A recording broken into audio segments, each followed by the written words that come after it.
about 2 hours from now. All right, let's go live to Daytona now. More race day preparations. Here's John Discepolo. Michael, thank you very much and good morning. A beautiful day here at Daytona International Speedway. Temperature a balmy 70 degrees, and it should stay that way when the green flag drops in about 2 hours. You know, one of the things that makes Daytona International Speedway such a great place to watch a race is the way the track is set up. It's a super speedway. It's 2.5 miles around, but the turns are where it gets tricky. Now, cars can race 3 and even sometimes 4 wide in the straightaways, but when they get into the turns, this is where it gets tricky, and drivers have to make a decision. Do I ease off the throttle and try and get back in the pack and go in the draft? Or do I keep the hammer down and try and scoot to the outside and risk getting hit and sent into the wall and setting off the big one? Now, NASCAR this year has wanted to create more competition among drivers. So what they've done is they've implemented what's called a restrictor fin.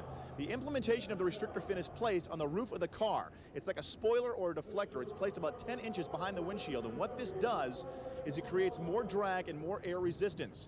Now, a year ago here at Daytona at the Daytona 500, there were only 7 lead changes among 9 drivers. However, with the implementation of this restrictor fin placed on the top of the car at the Bud Shootout last weekend and at the Gatorade 125 qualifier on Wednesday, there were a combined total of 50 lead changes. So NASCAR is really going to beef up driver competition, and this could be, probably, and should be one of the best Daytona 500s we've seen in a long time. But even with all that, guys, that is still just the tip of the iceberg.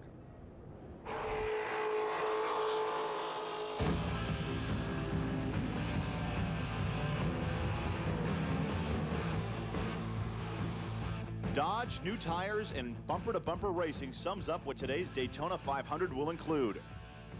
This is, one that every driver wants on their resume, and no different with us. And, it's just one of those races that is the biggest race of the year. And, we do start off with it at the beginning of the year, but we've had all winter to prepare for it. And, hopefully we get down here and we're doing everything right. After being out of the spotlight for 23 years, Dodge is back and seemingly better than ever. Bill Elliott, who took the pole here at Daytona with a speed of just over 183 miles per hour, says he likes the position he's in, but after Wednesday's 125-mile qualifier, says he's still concerned about the setup of his car. I don't know if I feel better or worse. I mean, this is your typical Daytona Hamlin-type racetrack. It's not Talladega, and I think that's the kind of race we're going to see Sunday. Depends on how hot or cold it is weather-wise.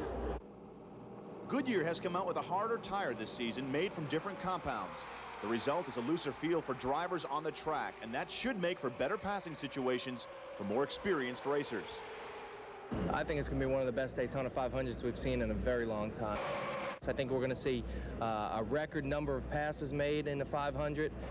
Other than that, it's each guy for himself. I've run the bottom lane, the top lane, and all over the track, and my car's driving really good right now. We've switched engine combinations. We got a little stronger engine combination, I think.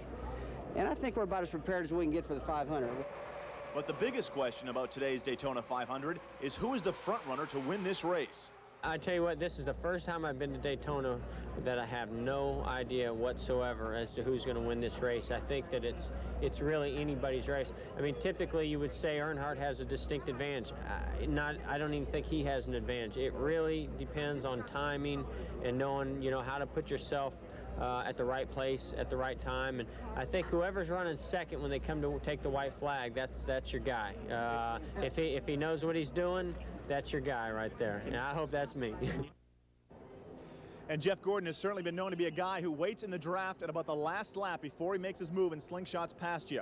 Now, Mike, earlier today I got a chance to talk with Gordon's crew chief, Robert Loomis, and get his thoughts about the engine and what happened, as you mentioned at the top of the show. And he said, John, we were bummed out about the engine. That engine was in perfect condition. However, it's not going to stop our chances today. We expect to run very well here at the Daytona 500. All right, John Discepolo live in Daytona. More coming up from these guys later in the half hour. We'll